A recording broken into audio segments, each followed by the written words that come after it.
Hello everyone, welcome back to another episode of Highlights. It feels really good to be back. I really hope that you all are safe and well. It seems like we can't catch a break this year, but I'm really grateful that I think most of us close by fared well during the storm, and our hearts really go out to everyone in Orange and Lake Charles. So we're coming into fall and it's my favorite season. So the theme for this episode is a little bit supernatural. The artifact that I have to talk about today is a fetish figure from the Songye culture in the Congo. And then Mac has another interview for us from a local author. We're going to be hearing from Christopher Joubert about his book Briskwood Blood Rain. Chris is actually an alumni of Lamar and published his book right before he graduated just a couple of years ago. So that's pretty exciting, and I think we feel proud of him as a part of the Lamar family. So without further ado, let's go ahead and get started. Some of you might have a question mark over your head about the term fetish. In this sense, it just means an inanimate object worshipped for its supposed magical powers, or because it's considered to be inhabited by a spirit. The Songye people have a strong interest in magic, which affects many aspects of their lives. The fetish figures are intended to preserve the tribe or family from hostile powers, sorcerers, evil spirits, and to aid in fertility. There are both personal-sized ones and larger ones meant to be kept to protect an entire community. They are given fearsome features like horns so that they appear intimidating to anything bad. The top of the head and abdomen are usually hollow to allow the insertion of fetish materials called boanka. As you can see, this one has a wide mouth and large belly, probably for such purposes.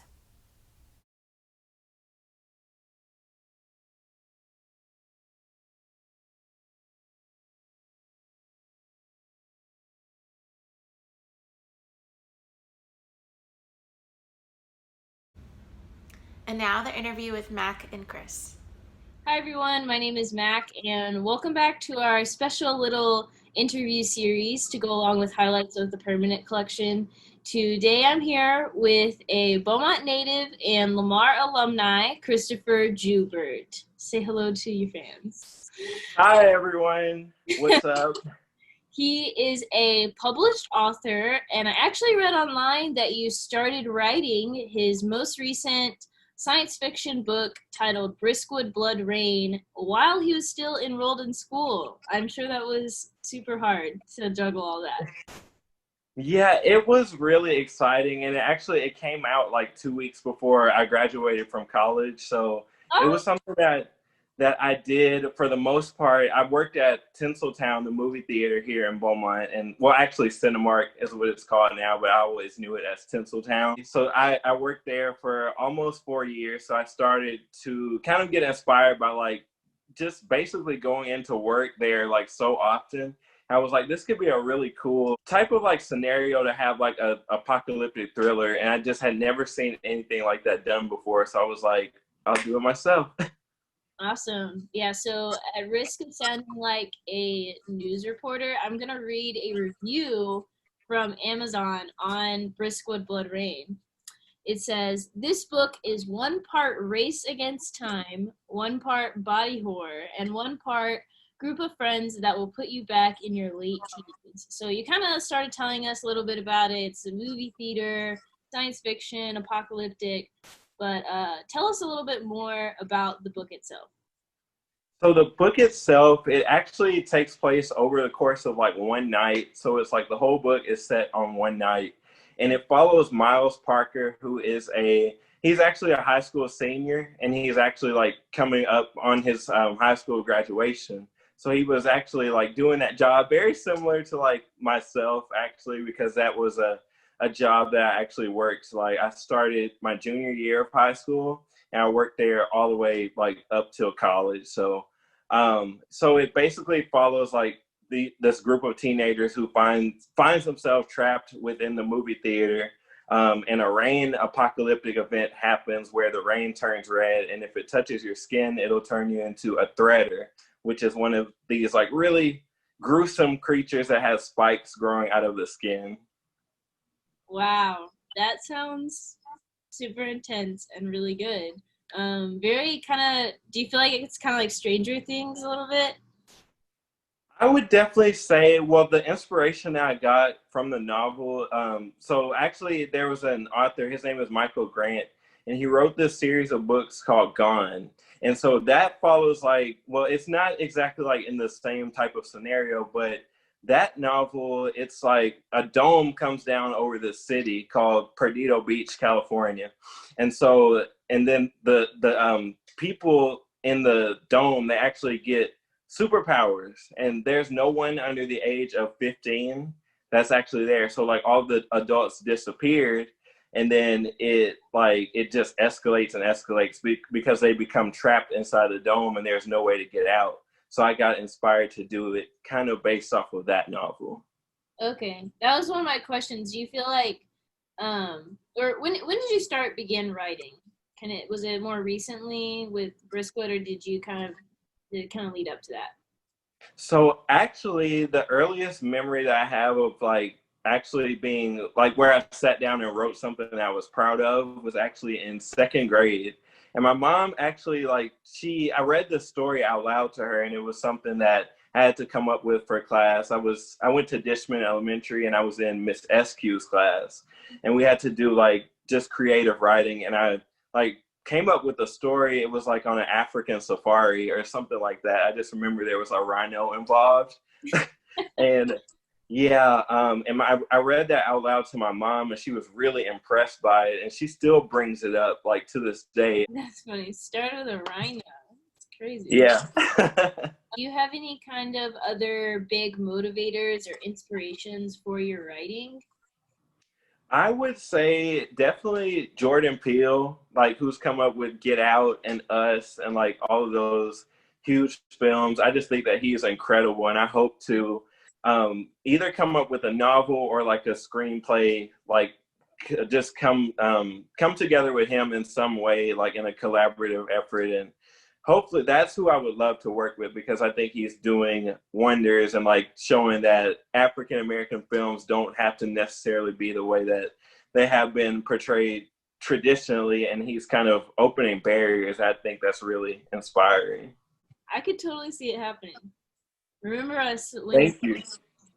I don't know how I would deal with fame. That would be, I don't know, but I mean, I feel like it's something I don't know how I would feel if that happened, but it's something that I could see happening just because of like the line of work, if it's like entertainment, but I don't do it for that or anything. But if it happens, it happens, right? Yeah. So I know that you are from Beaumont. You said Dishman Elementary, all that. I'm also from Beaumont, and I feel like so many creatives in this area, I feel like they owe a little bit of their creativity to kind of like our culture and our area. Do you kind of feel that way, that you get a little bit of your inspiration just like from where we live and the people that are here? I definitely do like agree with that, because like, for example, if I hadn't been working like at that theater, I don't know if Briskwood Blood Rain would exist. And I know like Tinseltown has been like a staple in Beaumont, like you were saying, like how everyone from here kind of knows it as Tinseltown. I don't think if I wasn't constantly surrounded by like that energy, and also just like being at Lamar as well, like because I had a professor, his name was Professor Thompson, and that was like my Comp 1 class, and that's what kind of really awakened my ability to like write, I think, because I remember I just came up with a paper. It was like a research paper for the movie Avatar, and I just knew him like as a really strict grader, but I made like a 99 on that paper, and it was like I didn't even really have to try that hard. So I definitely do think like being in Beaumont and like staying in Beaumont helped me to come up with some of the ideas that I've had. Yeah, that's awesome. I definitely feel the same way. So how did you get into the publishing process? So actually, my aunt is a published author as well. She has a children's novel. It's called Speaking in Green. She actually, because I also worked at Second and Charles, and that was like where like my last job was before I graduated from college. So I did a book signing there, and then my aunt also did a book signing, and she came from like Portland to do that. But that was who actually walked me through like walked me through the publishing process. And we published our novels through it's called Ingram Spark, and it's an independent publisher, but they distribute to like all of the major retailers such as like Amazon, Books A Million, Barnes and Noble. So all of those. Okay, awesome. So kind of to segue away from your book, Chris also has a YouTube where he does music commentary, and it's called Press and Play with Chris and Ray, which I think is so cute. Pretty well thought. And he also has a short film that he recently produced called Thud. And I actually watched it, and I kind of feel like it has the same, it's not science fiction, it's more of a dramatic, emotional short film. But I can definitely like feel the same style as your book. So kind of tell us how those are connected a little bit, if they are at all. Maybe I'm crazy. No, I mean, definitely. I do see some connection. They both have like very dark undertones, I think. But the difference between these, like, so I was actually in a creative writing class my last semester at Lamar. Thud was born in that class, and that was actually my first time doing anything like realistic. But the way that they're connected, I would definitely say like those dark undertones that they both have. And it's just, I feel like writing from a place of pain is like, it gives you the best content, really, even if like the things that you go through are not always like easy at the time, but it can give you really good content and fuel for something great to come out of it. Yeah, I definitely agree with that. So did you intend, whenever you wrote it in the creative writing class, did you kind of picture it as a short film eventually, or just did it kind of happen naturally? So this is actually like a really funny story. Actually, like whenever I'm writing, like I can just picture it in my head. It's not something that I really have to think too hard about. Like I just see it and I write it down. But so I didn't actually plan on making it a short film, but then my mom, and I know that she's gonna be so happy that I threw her in here, because she reminds me that at every chance that she gets. But she actually put the idea in my head. We really weren't hearing too much back from it. Like we had maybe one or two people respond, but I still didn't have like the main cast just yet. But I was living in Houston for all of last year, and at my apartment, I bumped into, like I was coming down the elevator, which it was really strange because I actually never go down the elevator that was in the main lobby. I always take the service elevator. But just that evening, I happened to walk in, and I was taking like the main elevator, and all of a sudden people, like these three people walked through the glass doors, like coming from outside. They had lights and cameras and just like a whole setup. And I was like, and I was wearing this cap actually that says writer. And her name is Michelle, and I'm sure she'll probably see this as well, but she walked up to me and she saw my cap and she was like, "What do you write?" And I was like, "I'm actually casting for a short film right now, and I have a novel as well." And she was like, "Well, we're all actors." And it was like they just so happened to be filming a skit at my apartment that day. And we connected from there, and everything fell into place. I found all of the cast members from that one interaction. Wow, that is an awesome story. I love that. Yeah. So, do you have any advice for someone who's interested in being an author or a YouTuber or film director, or just generally like a creative person? Do you have any advice for someone? Yes, my one piece of advice that I can think of off the top of my head is being consistent. So throughout this whole like quarantine time, like all of this that has been happening in 2020, even though it hasn't been the best year for anyone, me and well, Raven and I, who actually like we have the Press Play and Ray channel, we've been so consistent with that, and we've like broken so many milestones already in the short time that we've had the channel. So it's definitely all about being consistent. And as far as like the writing, just try to write a little bit each day.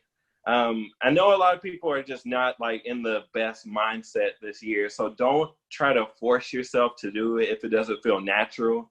I always say at least try, but if it doesn't come out the way that you like it to, you always have tomorrow.